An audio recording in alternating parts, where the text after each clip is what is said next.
This week, I talk creepy, cool, haunted farmhouses, why they're different in the world of the paranormal, all starting with a ghost story. The following comes from a questionable source. Is it real ghost story? Is it fiction? Either way, it's on a farm and very creepy. Now this was titled It Watches Me, and it was written by a man named John Voss. Tula was excited to come to the United States for a year as a foreign exchange student, was to live on a farm, an adjustment to her big town roots. At first she didn't take to the farm, but soon decided it wise to learn more. Volunteered by the farmer's son to take his 5 a.m. chores because he hated them, including feeding the animals in the barn. The next morning, Tula rolled out of her bed at 5 a.m., not thrilled but determined. The first morning entering the barn by herself, it was eerie. Walking deeper into the darkness, she sensed something, an unfamiliar noise like heavy breathing. Rounding the corner and up the steps to the hayloft, a cracking from the wood as she backed up and a hay bale landed at her feet. Shocked, she looked up to the entrance. Nothing. Then shuffling just out of sight, hearing shallow breath just behind the door. Tula finished her chores quickly, the entire time feeling the thing watching her, hearing its breath. Tula said nothing to the family. Each morning during chores, the experience with that thing, eventually becoming accustomed to it. Not comfortable, but a bit grateful for the help, as it's dropping the heavy bale down right at her feet. And then one morning it changed. Entering the barn and seeing the animals unsettled, it was very quiet, no breath. She rounded the corner. She waited for the heavy bale to fall, but nothing came down. And after a few minutes, coming to her senses, she had no choice but to go up into the loft. Looking inside, her eyes adjusting to the shadows. There was a figure sitting in the corner. A small shape that rose, a little girl. Tula was petrified, but she shoved the hay bale over the ledge, and coming down and reaching the bottom ladder rung, something crashed above her head. She didn't have to look up to know the little girl was there. She felt it, saw it in her mind, a face peeking over the edge, and then a small voice. Mina Katsin Sinua. Tula recognized her native language. In Finnish, the little girl said, "I watch you." Now, my only regret with this wonderful short story is first, obviously, we don't know whether it's a ghost story or just it's a little piece of fiction that this fellow John Voss had written. Either way, it's entertaining, but we are left with some questions. Now, as a storyteller myself, the first questions that come to the forefront of my mind are, who's the ghost girl? Why the barn? And how did the little ghost girl speak Finnish? I mean, it was in the United States, right? I mean, Finnish isn't a common language, so there is definitely more to this story. And now, if I were to give any types of answers to these questions, of course, my mind's answers are, and I didn't put a lot of thought into this, just so you know, it's the daughter of a former family that lived on the farm.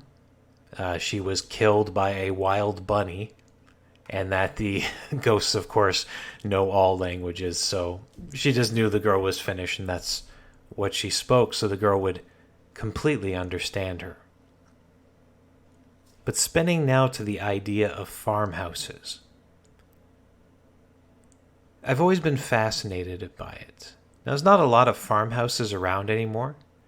Now, me being from the city of Hamilton, if you're from here and if you've ever visited, there is a great amount of history in this area. So when I was a kid, I won't say how long ago, let's just say it was more than 3 years. When I was a kid, the area known as Hamilton Mountain, especially the south end, so if you were to go up Upper James, for example, and pass where the Lincoln Alexander Parkway is today, that entire area was field. When I was a child, I used to go to a day camp up there known as the Barton Day Camp. If you know where the East Side Mario's is, and beside it the Marshalls, that's where it used to be located. It was actually back off of the main road. So all you had was that community center, and you had the stone church. You, of course, had the Jewish cemetery where mobster Bessie Starkman is buried. So it was kind of like farm fields, right? And if you have a house in a secluded area, not like that, but you can even get more secluded going up into the country, into the Haldeman region, you have this seclusion that is unique to any other haunted house. I'll explain. If, for example, we do the tour at Ruthven, I know in the last episode I told the story of Pamela almost being possessed by a spirit. Again, there's no idea of who this spirit was, but the seclusion of being up in that area. You had this one small town, and currently it's just a house. Everything happens inside that house. If you go out at night, you would have complete dead silence, complete darkness, and no electronic lights to be seen. It gives a certain feeling. Like if I'm inside of a haunted house on a busy street or in a downtown core, maybe I'm not as scared. Because I know I can leave the house, there will be people around me, and I won't be freaked out. But when you're in a farmhouse, it's different. And not to mention that the farmhouse has its own energy that has been built up over the years. So if a historic house in a city has energy, a farmhouse has much more. And that's because more life happens inside that structure. Especially back in the historic times. So you had your whole life in that house. You had sickness in that house. Happiness, of course. And in the end, death. There was no funeral services that were nearby. So you also held the wake in there. You had the funeral service, all the people who would travel to that house to see the person off to the next life. They'd feel that sadness when they're inside the structure. All of this gives a feel to a place. So when I hear ghost stories out of farmhouses, I'm never fully surprised. I was surprised when I put the call out on Facebook to see if anybody had any stories, that it was mostly ignored. Didn't really get any responses. I was surprised about that, and maybe that is a testament to how rare the farmhouse is today. So nobody actually lives in one anymore. If you're listening to this and you have a story, let me know. I'll feature it in a future episode. But I was surprised in that regard, but I guess I'm not really talking to people who live in the country. I'm talking to people who live in towns and cities, so maybe it doesn't resonate with them. But if you are listening and you happen to be in an old historic farmhouse, do you agree with what I am saying? I mean, an historic building or house in general has an energy to it. If anything, over generations, with the amount of people who live inside these places, then you can actually consider these structures to be almost living. I live in a historic house myself. And even if you're not a psychic, you can walk into a place like this and you feel that it has a character to it. I'm glad the house that I have has a nice character. If it was a person, it would be kind of a cool cat. It would be like the fawns from Happy Days. That's what I picture, a big leather jacket over my house. But some houses, they don't have that feeling. Now, there's a house on Hamilton Mountain, not on Upper James. This one's actually closer to Upper Wentworth. So if you were to go across, same general area as in the south end of the mountain. I lived near there for about a year. And every single day when I would walk my dog, I'd go by this old house. Now let me just paint the situation for you. Hamilton Mountain is a very vibrant and thriving area. You're not going to find abandoned houses up there. It's just not it. It's a suburban area that has a root in history. So every now and then you'll see a historic house. They're rare. Most of the historic houses are in the downtown core. So we have one historic house and then another one, an old farmhouse up on a hill beside it. And the historic house is thriving. Yeah, I think it's small apartments. I wasn't 100% sure, but it's in good shape. People live inside of it. They seem to be happy. The house doesn't give off a weird feel. But you walk maybe about a half block more, and you look to your left. And then there's this small hill, and at the very top, this 1.5-story white wooden siding house. Now, if I were to guess, I'm not 100% sure, but if I were to guess, I would say the house maybe comes from the late 1800s. I don't think it's 1900s. I don't think it broke into the 20th century, but definitely the 1800s. So you look at this house and you got to wonder, why is it abandoned? It doesn't make a lot of sense. It has this wonderful land around it. I'm sure you could build on it, and I think they will build on it once the house is gone. But even when I first saw it, and I'm not a psychic in any way, when I looked at it, and this was during the daytime, mind you, I felt something. And it wasn't happiness. It wasn't seeing a leather jacket around it because it's cool like the fawns. It wasn't anything like that. When I looked at it, I felt dread. In fact, the area is not really watched, and the nice grounds around it that used to have mature trees on it, trees have since been removed to make way for a building they're putting up. It would have been perfect to take the dog up. He would have enjoyed that, sniffing the trees and running around on the grass a bit, but I'd never really wanted to go up near it. Eventually, I gained up the courage to walk near it and kind of like really felt those feelings because I wanted to see if there was any types of impressions behind it. I felt the feelings of dread, and they actually got worse the closer I got to the house. So then I asked myself, I have no knowledge of the history of this place, but looking at it, I understand why it's abandoned. Because this is the double-edged sword. A house that has happiness, maybe some sadness and tragedy, this is a part of life. But a house that has happiness as a majority of its energy can thrive. And most historic houses in Canada do have this. You might go to a war-torn country and then these buildings would have a very different feel to them. So it'd be rare for a house to take on this characteristic. And that's why this place called out to me. Now, I haven't done any research into the former owners. COVID hits, and it's not easy to do historical research anymore. Not like you can just walk into the library like you used to be able to. But eventually, maybe I'll look into it. Sadly, though, it might not be there for that. As it stands now, they have removed the trees around it. As I mentioned, they're looking to demolish this house, which is understandable. I mean, the house is beyond help. I wouldn't live there. I know other people might not.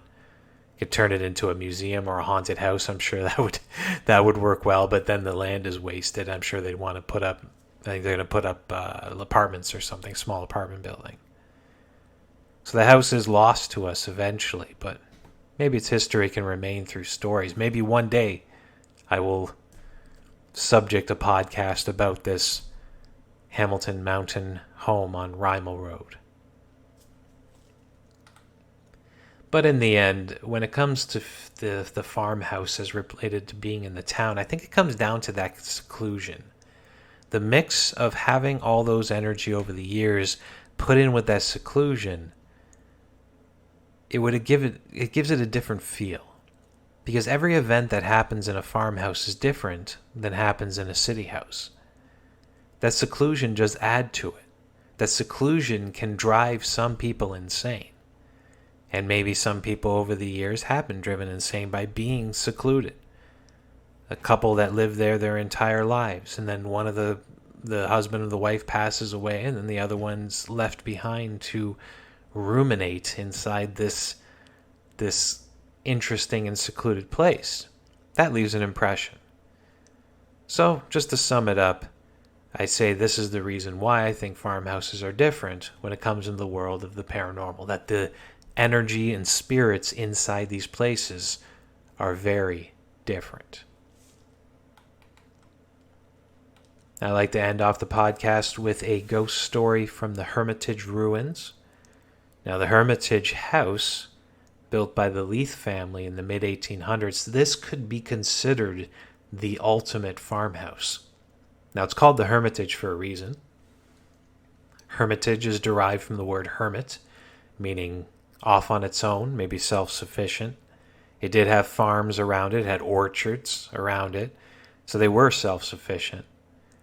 So it's kind of off on its own in the woods of Ancaster, so it definitely fits the subject matter of this podcast.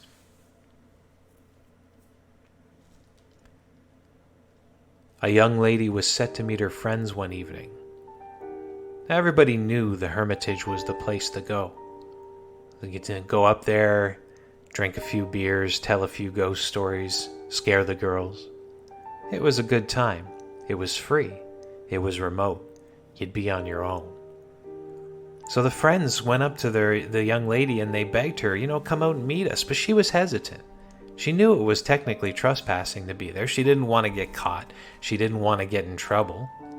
But her friends finally talked her into it and said, no, come up and meet us. It's on Tuesday night. We'll be there at around 10 p.m. Now she stood back and realized, oh no, I'm working that night. I said, don't worry, just come after work. Now she knew what this meant. This meant when she got there, she would have to walk through the woods by herself. But she was going to be brave. After all, she didn't really fully believe in the idea of ghosts. Maybe it'll be different being in this spooky place at night. That's the curiosity that she felt that pushed her past her fears. So that night she was working and thinking about what was going to happen later.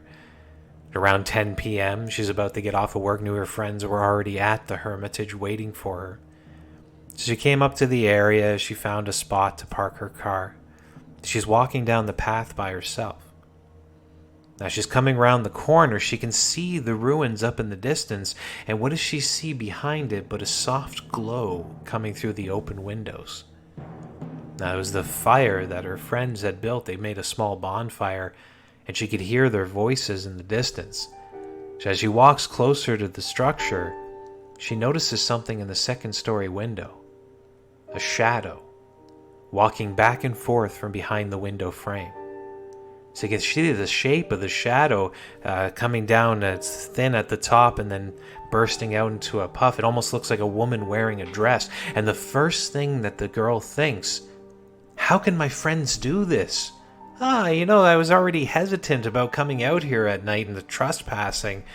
But, they said that there would be nothing wrong, that they wouldn't do anything. But look, they've broken into this structure and are rummaging around inside. At this point, she was extremely angry. So she stomps around the side of the structure to go to the back. She's about to give her friends a piece of her mind when she stops. The words get caught in her throat. She looks around to all of them standing there and realizes nobody's missing. Everybody is present and accounted for.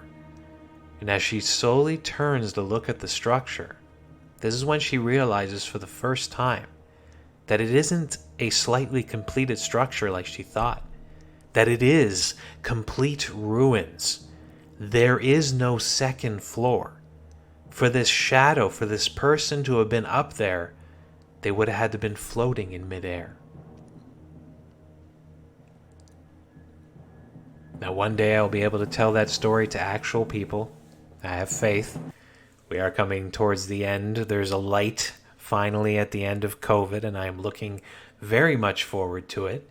And I hope by Halloween time we can bring the Hermitage ruins ghost walks back for you. And then I can tell you that story in person again. With saying that, thanks for listening, everyone. I'll be back next week. Do I have a subject yet? I do not, so it is going to be a surprise. Thanks for listening.